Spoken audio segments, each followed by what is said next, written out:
Bendiciones a todos y una vez más bienvenidos a este su canal en donde estamos abordando temas de carácter laboral, más que todo prácticos en el derecho guatemalteco.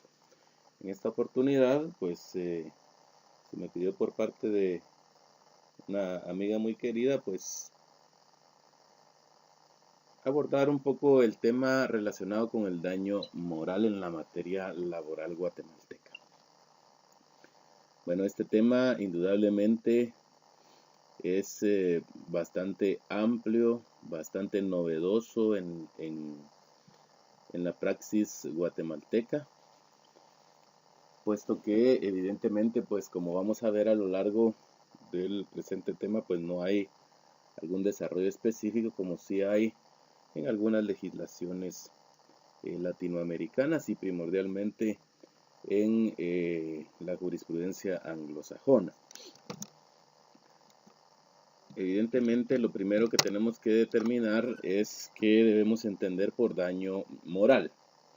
Un daño, en términos bien generales, o sea, como el género en sí, en síntesis es un mal provocado a una persona o a un bien. Evidentemente, pues acá estamos hablando de, podrían ser daños físicos como lesiones, daños patrimoniales, que es un bien, ya sea un bien material o un bien jurídico. Y pues evidentemente acá es en donde podemos enfocarnos a determinar lo que podríamos entender por daño moral, puesto que como vemos más adelante, pues la moral conjuga cuestiones metafísicas, elementos psíquicos o espirituales, por lo que el daño moral podríamos decirlo así a grandes rasgos, que es un mal que perjudica a una persona en su dignidad, honorabilidad, integridad psíquica, facultades mentales o espirituales. Y en esto la doctrina sí concuerda en que un daño moral es de carácter meramente subjetivo. Es un numerus apertus porque puede haber un sinfín de situaciones en las que se pueda alegar el daño moral, siempre y cuando estén encerradas en aspectos psíquicos o espirituales o cuestiones metafísicas propiamente. A lo largo pues de la presente exposición o el presente video pues vamos a ir tratando de desarrollar un poco esto.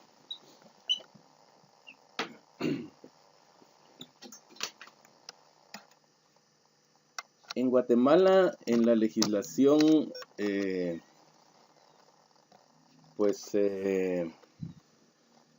encontramos en la materia civil propiamente lo relacionado con los daños. Vamos a abarcarlo primero desde la óptica civil, para ya después irnos adentrando un poco a la materia laboral propiamente. En el Código Civil guatemalteco, en el artículo 1645, se establece que toda persona que cause daño o perjuicio a otra, sea intencionalmente, por descuido, imprudencia, etcétera, etcétera, está obligada a reparar.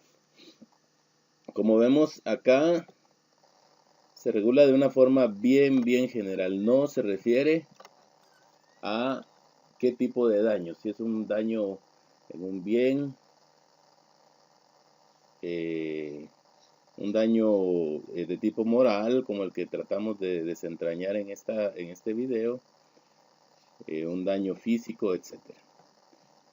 Y obviamente cuando se refiere a otra también es una generalidad, puesto que esta frase a otra pues obviamente engloba daños personales y daños patrimoniales. Sin embargo, el Código Civil sí establece dos casos así bien puntuales al respecto no desarrolla precisamente qué debe entenderse por daño moral, pero sí taxativamente establece lo que el daño moral propiamente dicho. Y los encontramos en el artículo 225. La madre tiene derecho a ser indemnizada del daño moral en los casos de acceso carnal delictuoso o de minoridad al tiempo de la concepción, Y en los casos de difamación, en el artículo 1656, en caso de difamación, calumnia o injuria, la reparación se determinará en proporción al daño moral y a los perjuicios que se derivaron. Ahora bien, estos dos aspectos en la doctrina son englobados como los daños morales objetivos y que porque son netamente objetivos son directamente resarcibles. Puesto que acá se está determinando que, por ejemplo, en el caso de la difamación, pues sí hay un daño directo en el honor de la persona. Y obviamente el honor es un aspecto de carácter moral o intangible, ese aspecto subjetivo del que tratábamos de definir en el concepto de daño moral. Sin embargo, la doctrina habla también de los daños morales no resarcibles o que son demasiado subjetivos. Y la doctrina se enfoca a los casos, por ejemplo, del sufrimiento. Por ejemplo, se causó una lesión, pues aparte de la lesión, la persona solicita que en concepto de gastos médicos, etcétera, etcétera, hospitalización, reparación por el lucro cesante, etcétera, pues se le pague algo por el sufrimiento propiamente dicho, que ese es el aspecto bien subjetivo. Y ahí entonces viene la doctrina y empieza el análisis al respecto de si el daño moral, si su resarcimiento es una pena o un simple resarcimiento. Los que son partidarios de que es una pena dicen, o su tesis se fundamenta en que esos aspectos espirituales, esos aspectos psíquicos, pues no podrían ser valorados, puesto que evidentemente cada individuo los va a ponderar de una manera distinta. Entonces, cuando en un caso concreto se establece una cantidad para resarcir ese tipo de daños, lo que se está haciendo en realidad es imponer una sanción. Una sanción, puesto que propiamente el daño es muy difícil de valorarlo por la propia dignidad de la persona. Y los que se inclinan por la otra vía, pues evidentemente lo que dicen es, no, sí se puede hacer un estimado, evidentemente pues dan sus fórmulas al respecto de cómo podría hacerse, etcétera, etcétera. El Código Civil también establece un artículo que me pareció interesante traerlo a colación, puesto que sí se podría dar a una mala interpretación porque quedó demasiado genérico. El 1649 establece accidentes de trabajo. En los accidentes de trabajo son responsables los patronos, aunque mediare culpa del trabajador, pero no responderá del accidente cuando el trabajador lo haya voluntariamente producido. Una interpretación bastante extensiva de este artículo podría establecer que lo que se está regulando en el Código Civil pues son aspectos relacionados a un accidente de trabajo. Desde mi particular punto de vista, pues evidentemente aquí lo que se está refiriendo es cuando con motivo de que un trabajador ocasione un accidente que perjudique a un tercero, pues el patrono es el que se encuentra también solidariamente responsable de esos daños que se ocasionen. Mas no se refiere específicamente a accidentes de trabajo en las relaciones obrero-patronales. Bien, el Código de Trabajo, ya adentrándonos a la materia, establece que para que el contrato individual de trabajo exista y se perfeccione, basta con que se inicie la relación. El segundo párrafo de este artículo es el que me llama la atención al respecto de este tema. Porque aquí ya venimos a encontrar algunos visos, digamos, de cómo la materia civil sí puede en un determinado momento traerse a discusión a la materia laboral. Dice, siempre que se celebre un contrato individual de trabajo, estoy leyendo el segundo párrafo, y alguna de las partes incumpla sus términos antes que se inicie la relación de trabajo, el caso se debe resolver de acuerdo con los principios civiles, ¿sí?, que obligan al que ha incumplido a pagar los daños y perjuicios que se hayan causado a la otra parte, pero el juicio respectivo de competencia es de competencia, perdón, de los tribunales de trabajo y previsión social los que deben aplicar sus propios procedimientos.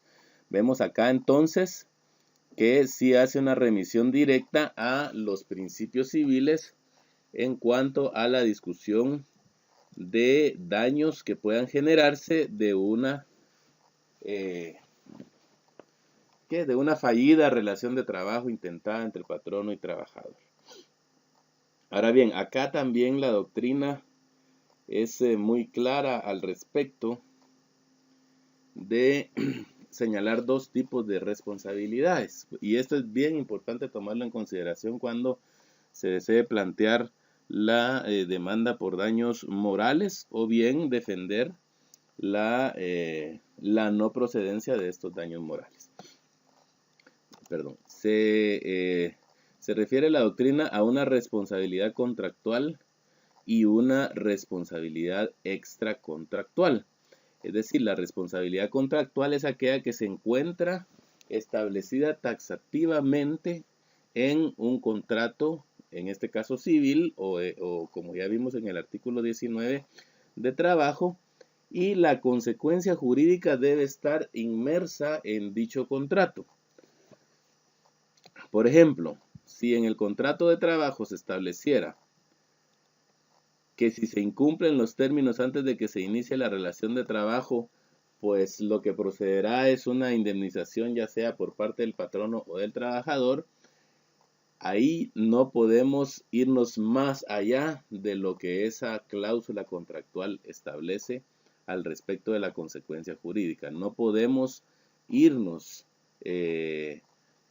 más allá de esa cláusula que fue pactada propiamente y que taxativamente establece cuál es la consecuencia jurídica. Ahora, las responsabilidades extracontractuales, pues evidentemente, estas se refieren a aquella responsabilidad que surge no propiamente de las cláusulas contractuales, sino de una cuestión ajena a lo pactado. Por ejemplo, se me ocurre un ilícito penal, que el patrono o el trabajador pues cometan un ilícito penal. Evidentemente eso por lo general no está regulado o establecido en las cláusulas contractuales, pero es evidente también que de la responsabilidad penal pues surge una responsabilidad civil, y entonces en la responsabilidad civil pues ya se puede determinar qué tipo de daños son los que se pudieron haber ocasionado. Es decir, es una responsabilidad netamente extracontractual. La doctrina es clara, y cuando se cuestionan en dónde encontramos inmersos los daños morales, evidentemente el daño moral se encuentra en la responsabilidad extracontractual, porque la consecuencia jurídica de la responsabilidad contractual está en el contrato mismo. Y por esas cláusulas pues se puede reclamar el lucro cesante y daños morales, si es que así se hubiera pactado, ¿sí? Pero los daños morales, si no están establecidos en cláusulas contractuales, la doctrina es clara que están contenidos en la responsabilidad extracontractual. Ahora, esto nos plantea en nuestra materia laboral pues algunas cuestiones bien difíciles de ir desenmarañando, puesto que el artículo 20 del Código de Trabajo establece que el contrato individual de trabajo obliga no solo a lo que se establece en él, es decir, la responsabilidad contractual va más allá del contrato mismo, y dice, sino que también a las consecuencias que del propio contrato se deriven según la buena fe, la equidad, el uso y costumbres locales o la ley. Sí, entonces la responsabilidad contractual en la materia laboral es bien amplia, porque se recurre no solo a lo que el contrato estipula, sino que a las consecuencias, entre otras, que la ley establece, y eso es lo que va creando la propia problemática que se suscita en torno a las reclamaciones de daño moral. Vamos a ver a continuación cómo están regulados los daños en la materia laboral, los casos en los que específicamente proceden, para ya luego ir y tratar de desentrañar si Los daños morales podrían porque como vamos a ver taxativamente no se encuentran establecidos, pero sí podrían tener algún sustento.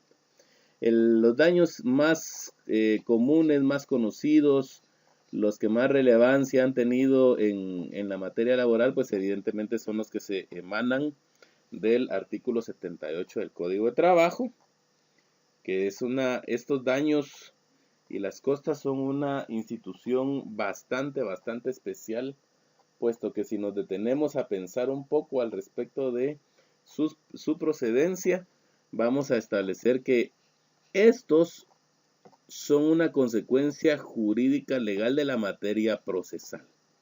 ¿Por qué afirmo esto?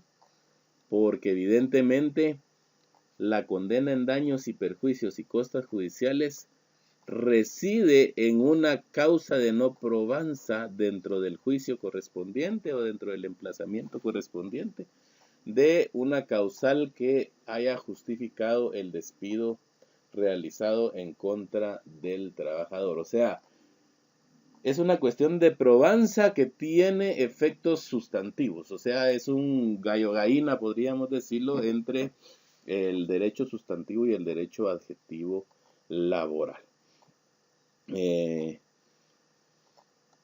Obviamente, cuando dice daños y perjuicios, no se está refiriendo específicamente a cuáles. Entonces, una interpretación extensiva de la ley, pues podría determinar en un caso concreto con las argumentaciones correspondientes, pues que estos daños podrían ser los relacionados a los daños morales.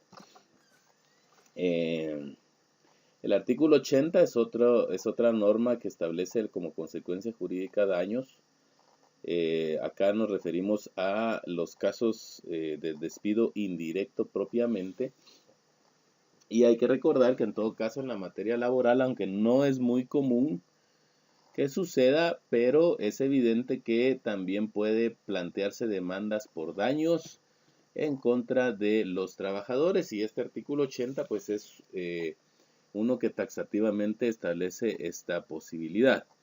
Evidentemente acá pues nos señala primero el efecto del despido indirecto, cuándo cesa este,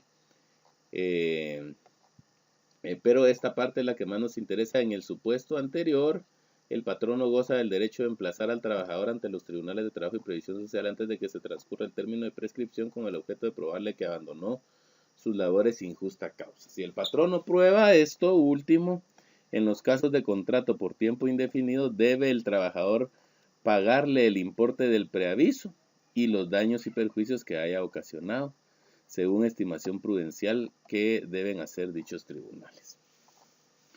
Y bueno, hace una remisión al artículo 84 al respecto de otro tipo de contrataciones a plazo fijo o para obra determinada. Ese mismo artículo, si no mal recuerdo, establece también la consecuencia jurídica, ya no refiere daños propiamente, pero más adelante dice, bueno, voy a interpretarlo. Si el despido indirecto se queda debidamente acreditado en los autos, pues evidentemente la procedencia son las indemnizaciones y demás prestaciones que este código reconoce. Y pues ello, sin lugar a dudas, nos hace la remisión al artículo 78 del Código de Trabajo, es decir, las consecuencias jurídicas, daños y perjuicios y costas judiciales. Acá los daños, pues igualmente no encontramos con taxatividad a qué tipo de daño se refiere, por lo que insisto, en una interpretación extensiva, pues podría en un determinado momento establecerse daños de tipo moral. El artículo 84 establece consecuencias jurídicas de daños y perjuicios en los contratos a plazo fijo y para ejecución de hora determinada, cuando se ponga término a esto sin una justa causa, antes de que se venza o se cumpla el plazo o se concluya la obra, dependiendo de qué tipo de contratación se haya realizado. Igual, los daños y perjuicios se establecen en forma generalizada. En el artículo 265 del Código de Trabajo, se establece que la prescripción no corre contra los menores de 14 años y los incapaces mientras unos u otros tengan representante legal, y este último es responsable de los daños y perjuicios que por el transcurso del término de prescripción se cause a sus representados. Este es un artículo que honestamente, desde mi perspectiva, no tendría que tener cabida en el Código de Trabajo, puesto que esta ya no es una situación de tipo laboral, ya no es un litigio que pudiera surgir en las relaciones obrero-patronales, sino entre representado y representante, que tendría que regirse por las leyes de tipo civil. Sin embargo, pues ha quedado inmerso acá en el artículo 265, no sé si se haya dado algún caso específico, pero evidentemente la competencia de los juzgados de trabajo y previsión social ya no está establecida para este tipo de cuestiones. Sin embargo, pues lo tenemos y era necesario abordar. El artículo 375 del Código de Trabajo establece que la inspección debe velar porque estos acuerdos no contraríen las disposiciones legales que protejan a los trabajadores. Estamos en el contexto del arreglo directo en los conflictos colectivos de carácter económico-social. Dice después, la contravención a lo pactado se sancionará con multa de 10 a 20, establece cuáles son las multas si fueren patronos, si fueren trabajadores, y dice, sin perjuicio de que la parte que hubiere cumplido puede exigir ante los tribunales de trabajo y previsión social la ejecución del acuerdo o el pago de los daños y perjuicios que se le hubiere causado. Siempre dentro de la materia de conflictos colectivos de carácter económico-social, pero ya en la fase de conciliación propiamente, bueno, le voy a decir jurisdiccional de conciliación, ya cuando se ha logrado un acuerdo de conciliación ante el Tribunal de Conciliación competente, se establece en el artículo 370, este es cuando se encuentra emplazado el patrono. Si el patrono infringe esta disposición, o sea, el emplazamiento, no tomar represalias, será sancionado con multa igual al equivalente a, establece la cantidad, y dice después, además deberá reparar inmediatamente el daño causado por los trabajadores, dice taxativamente el código. Evidentemente aquí hay una contrariedad, aquí en vez de por debería de ser el daño causado a los trabajadores. Y esto tendría que ser así, puesto que también el propio artículo establece que si es el trabajador o colectivamente un sindicato el que infrinja las disposiciones, pues va a ser sancionado también con una multa y está obligado también a reparar los daños y perjuicios causados. Es decir, ambas partes dentro del conflicto colectivo, ya sea por los trabajadores o por el patrono o los patronos, están obligados a la reparación del daño causado.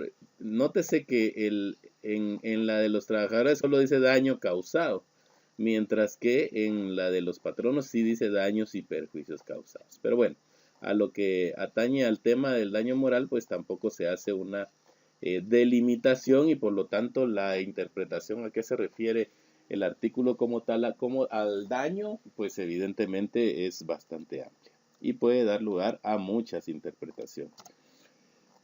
El 386, ahora sí ya en la materia de conciliación jurisdiccional ante el Tribunal de Conciliación competente, establece que queda a salvo el derecho de la parte que ha respetado el convenio para declararse en huelga o en paro, etcétera, etcétera, y dice dicha parte también puede optar por pedir a los tribunales de trabajo y previsión social la ejecución del acuerdo a costa de quien ha incumplido o el pago de los daños y perjuicios que prudencialmente estos determinen. Sí, aquí hay tres opciones a las que pueden acudir. O sea, la declaración de huelga o paro, o bien ejecución del acuerdo, o bien el pago de daños y perjuicios. Igualmente, no establece algún límite a los daños. El artículo 406 está ya en la parte arbitral del conflicto colectivo de carácter económico-social.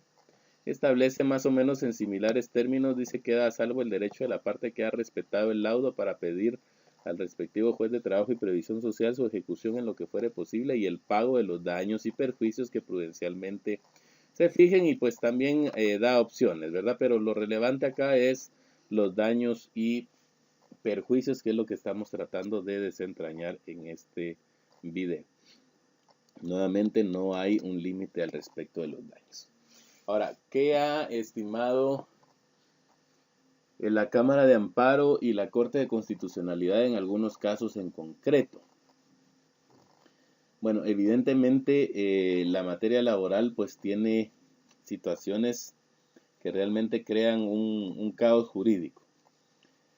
Si bien es cierto, yo entiendo las razones por las cuales el legislador no previó un recurso de casación, creo yo que sí debió preverse, en todo caso, qué órganos jurisdiccionales son los que establecen la doctrina legal.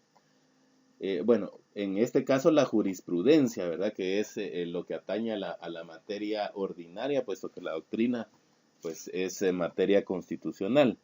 Pero se debió prever cómo se va a sentar la jurisprudencia en todo caso, y evidentemente la falta de regulación ha hecho que sea la doctrina legal la que se haga valer en todo caso en los procesos laborales. Bueno, yo pienso que hay algunas cuestiones que se podrían alegar al respecto de la obligatoriedad del respeto a esa doctrina legal, puesto que evidentemente la doctrina legal es de observancia obligatoria para la materia constitucional, pero no para la materia ordinaria. Pero bueno, es solo para más o menos justificar el por qué en muchos videos que hemos subido, pues traemos a colación lo que la Cámara de Amparo o la Corte de Constitucionalidad haya establecido en un determinado momento. Bueno, específicamente yo encontré dos casos, la verdad que no hay muchos.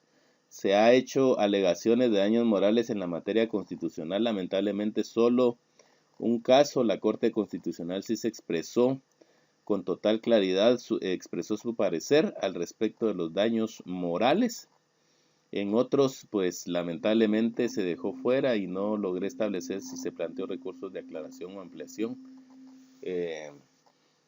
Pero bueno, la Cámara de Amparo, en la sentencia emitida, bueno, yo tomé el número de expediente 1589-2014, este número es de la Corte de Constitucionalidad. Ahí, si ustedes ingresan a la página, ubican este expediente, van a ver este razonamiento en la parte de la sentencia en donde se establece cuál fue la resolución de primera instancia.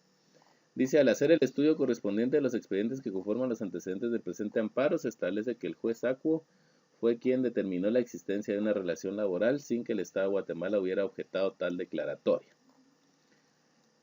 Dice después, asimismo, la autoridad nominadora, el ministerio, al comparecer como tercero, indicó que la sala se extralimitó por condenar al Estado de Guatemala al pago de 7 años de periodos vacacionales, así como indemnización por daño moral. Es decir, en ese caso, la Sala de Trabajo y Previsión Social sí se decantó por el criterio de que se había establecido un daño moral.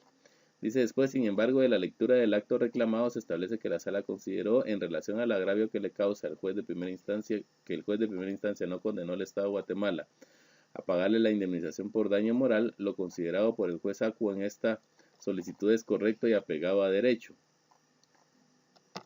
Aquí hay una pequeña contrariedad en el razonamiento, creo yo, de la Cámara. Pero bueno, la Cámara lo que en síntesis se establece, dice que es propio aclarar que en la legislación laboral no se tipifica ninguna institución con el nombre de daño moral. ¿Sí? Entonces, la sala pues hizo su condena.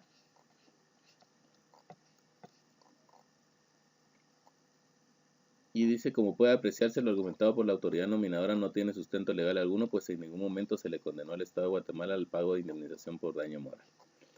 Bien, la Cámara de Amparo en esta sentencia, lamentablemente la Corte no se pronunció al respecto específicamente del daño moral en este caso específico, pero lo que concluye es, si no existe en el derecho positivo la institución de daño moral, no puede hacerse condena por tal situación. En síntesis, esto es lo que resolvió.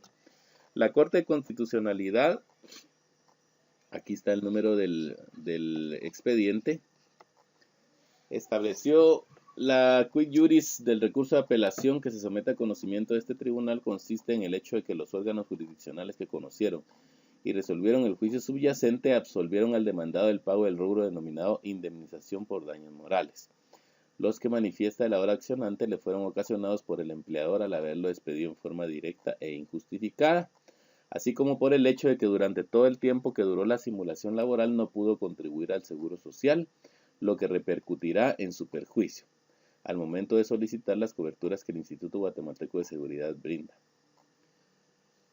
Dice, con respecto al rubro de indemnización por daños morales relacionado, esta Corte estima que se encuentra subsumido en la indemnización por tiempo de servicio y los daños y perjuicios que están regulados en el artículo 110 de la Constitución Política de la República y 78 del Código de Trabajo. Ahora, la Corte trata de dar alguna justificación del por qué estima que estos daños morales están subsumidos dentro de los daños y perjuicios.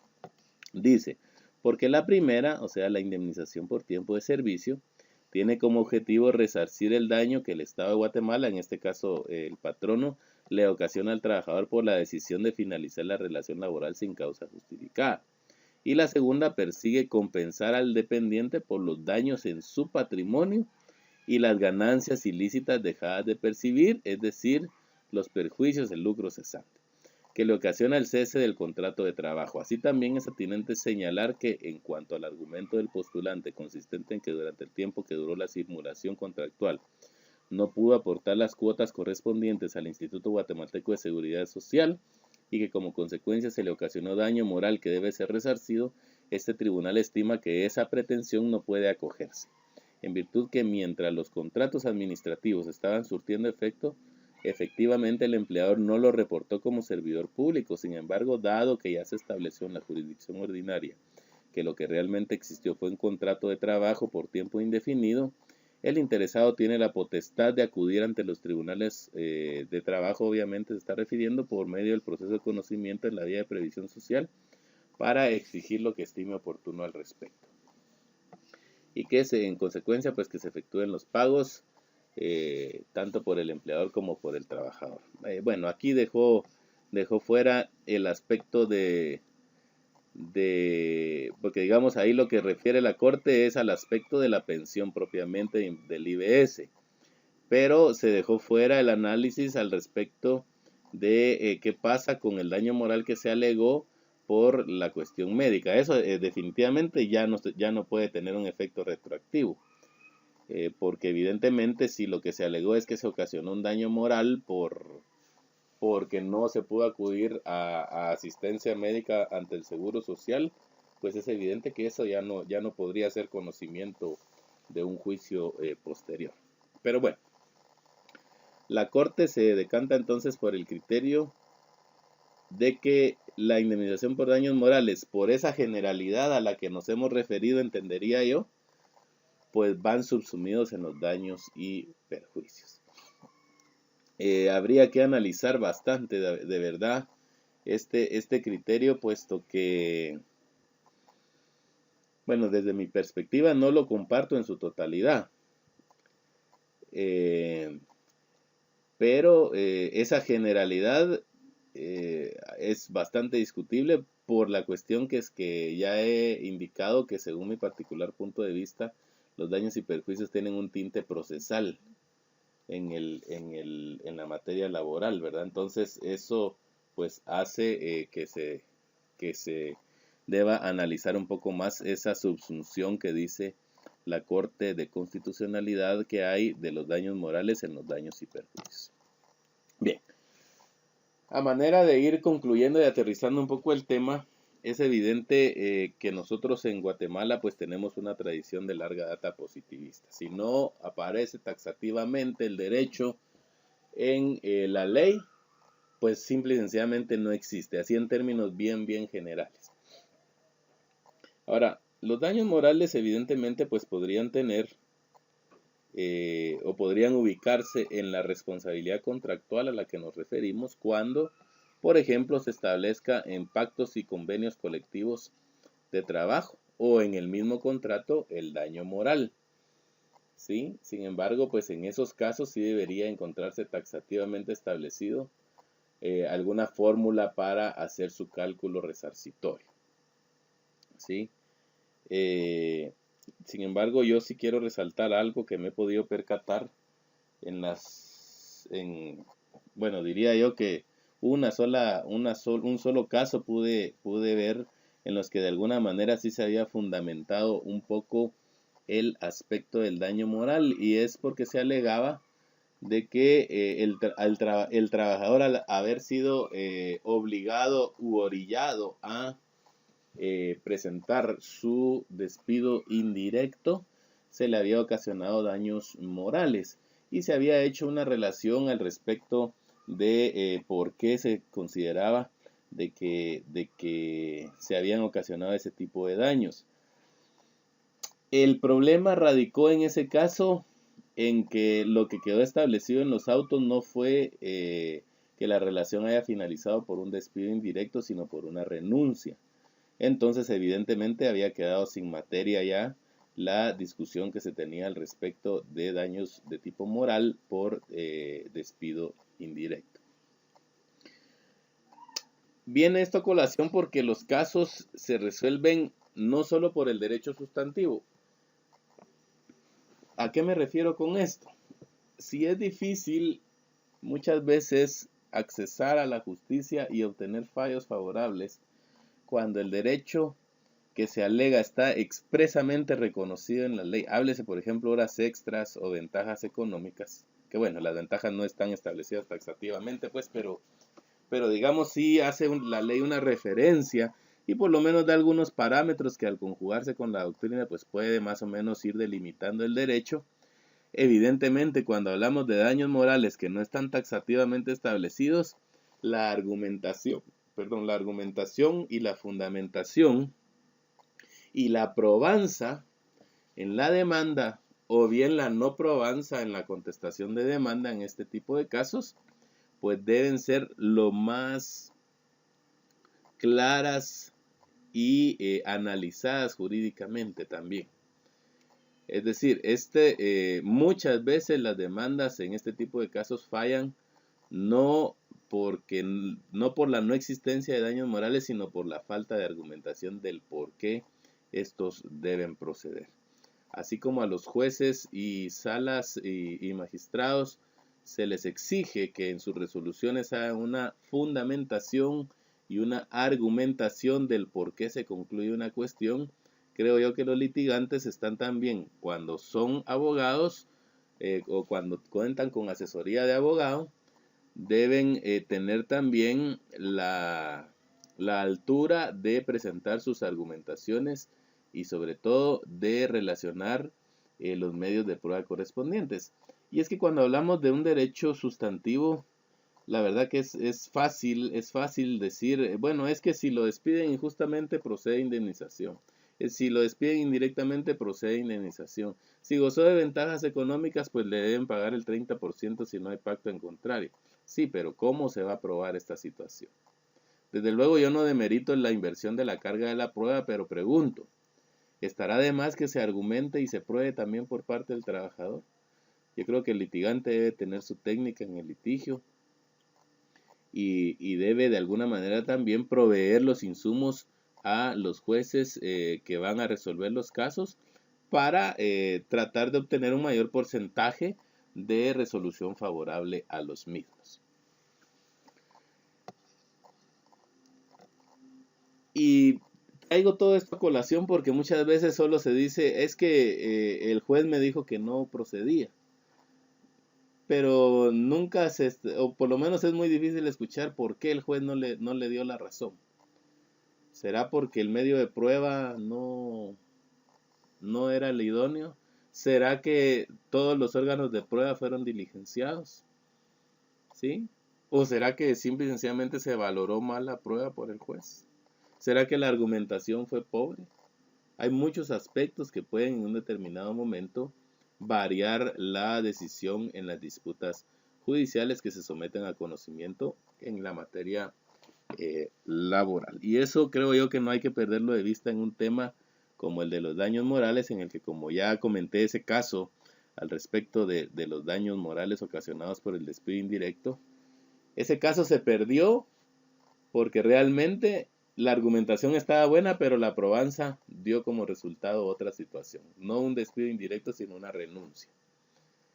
¿Sí? Entonces debe haber una coherencia entre la argumentación, los hechos propiamente, la prueba e incluso las peticiones, porque muchas veces hay demandas que se pierden porque las peticiones de fondo no se adecúan concretamente a los hechos y los medios de prueba que se han relacionado. Me cuestiono yo, ¿se pueden aplicar figuras o institutos civiles y llevarlas a la materia laboral? Y si fuera así, como ya vimos en el artículo 19, sí hace una remisión, pero solo si la materia laboral lo permite, como en el caso del artículo 19 del Código de Trabajo, porque es evidente que traspolar las figuras del derecho privado al derecho público, pues puede resultar bastante difícil, bastante contraproducente, pero desde luego está el derecho de petición y lo que sí es que se debe fundamentar concretamente el por qué hay una necesidad de esa traspolación de institutos de la materia privada a la materia pública. Para esta cuestión, pues yo, me llaman la atención dos artículos del Código de Trabajo.